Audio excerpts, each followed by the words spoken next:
Hi, welcome to Movie Review Mom. Today, the movie I'm reviewing is Booksmart.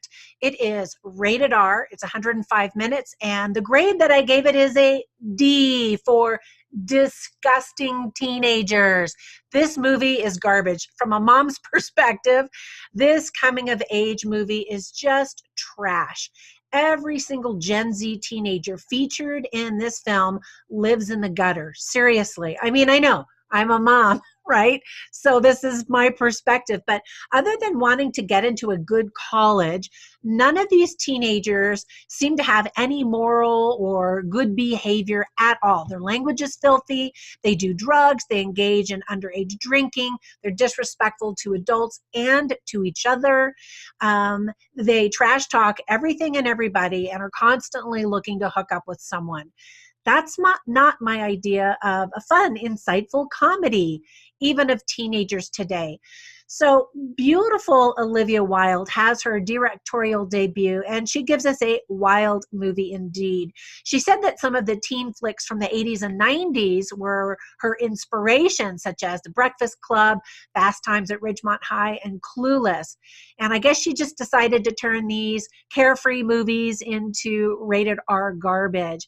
This movie actually would make me really worried for the future if I thought every teenager was like this, except that I know many good teens who are not like the type of teens that are represented in this movie. And it frustrated me because they didn't even have, like, in movies like this, they'll often have like the token Christian goody two-shoe kids that everybody makes fun of who was such a dork, right? They didn't even offer that. It just made it seem like every teenager is sleeping around and doing all of these horrible things and that they're just jerks. Like, I didn't really like any of the character. Well, there were a couple that I liked, but even still, it just seemed to me to paint a very sideways picture of teenagers today. I just think that they're so much better than what this movie portrayed. So, some tips for parents. First of all, it's rated R. There are no role models in this movie. Even the teachers at the school are not necessarily good role models because they sleep with their students and they drink and they swear and they're disrespectful and I'm like, give me at least a good teacher. Even nothing in this movie. And I recognize it's a comedy, or it's supposed to be a comedy, but come on. Anyway, back to the tips for parents. So there's lots of profanity, crude language, and so many F-bombs. Now, I know teenagers drop F-bombs like crazy, but you know, I don't know. I don't need to hear it. And I know a lot of teenagers who don't use language like that. So again, it just seemed very stilted. Anyway, we never see Molly's parents in the movie ever. Amy's parents appear a couple of times, but they're so afraid of parenting her that she basically does anything that she wants with no discipline, no restrictions, no consequences for her behavior. And the parents are trying so hard to be cool and hip and liked that they're not parenting. And so, again, no good parenting role models either. I mean, they're nice, and I like both of the actors, but just terrible role models. There are a couple of gay guys. There are some lesbians who actually go at it in the bathroom at a party. There's talk of other things that people do. There's lots of premarital sex, hanky-panky, talk of masturbation, all that kind of stuff. It's just super awkward. There's drugs and alcohol. Two girls watch porn. So funny, right?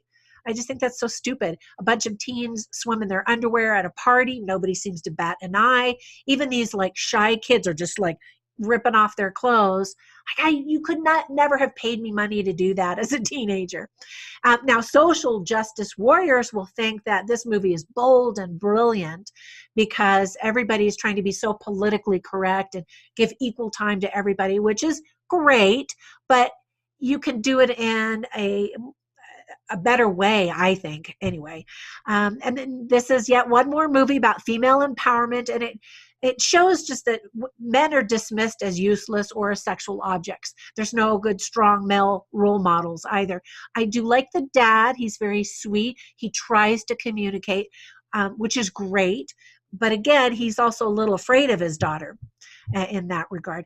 The bad behavior is portrayed just as though everybody does it and nobody bats an eye, nobody thinks it's wrong even.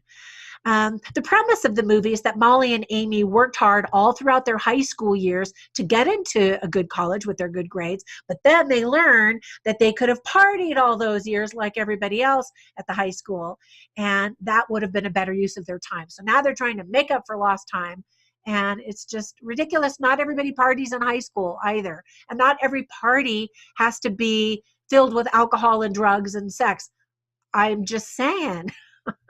There's also a scene where guys and girls are all in one bathroom at a high school, and I'm thinking, is that a thing in high school now? I mean, the unisex bathroom thing? I don't know.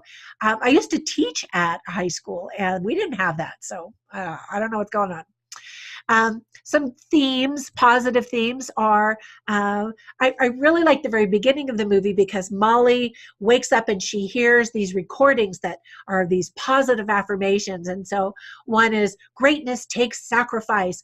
And so that's her mantra really throughout high school, is that she's sacrificing her young, free, willing days, and she's putting her nose to the grindstone and she's studying hard so that she can get into a good college, right? So she hears that kind of talk at the beginning of her day and she's committed to it. That's impressive behavior, actually. And then certainly friendship between these two girls and some other people, although they're kind of, I mean, they're very, very tight and almost exclusive. Well, they are exclusive to other people. They want to sleep around, but nobody can really crack that deep friendship that they have. And I think that's great to have a best friend, but I think friendships should allow more people into their circle in that sense that, everybody needs to feel loved and wanted. Anyway, some things that I did like are Beanie Feldstein and Caitlin Dever. They're the two teenage girls, and they both really did a fantastic job. I think Beanie did. She was just the highlight of all of the scenes when she was on scene. Caitlin was a little bit more shy and subdued, although she's the lesbian wanting to have sex with various girls. But anyway, they did a good job with the material. I laughed when Molly corrected the grammar on the bathroom graffiti. I've never done that, but I've always wanted to because I'm a little bit of a grammar Nazi. So I thought that was kind of funny. And then the adults in the movie include comedians and funny men, Jason Sudeikis, Lisa Kudrow, and Will Forte. There's a reference to Malala in the movie. In fact, it's a code word that the two girls use, and I think it's really clever. And everyone should see the movie, He Named Me Malala, and be inspired, or at least read the book. And so I love that there was some intelligence behind and some thought behind the code word that the girls had with each other. However, so much of the rest of the humor was not intelligent or clever humor. And I thought with a name like Booksmart, that they should have been a little smarter, especially in their choices. Anyway, I liked watching everyone get a water balloon in the face during the closing credits. I thought that was a cute way to have the closing credits play.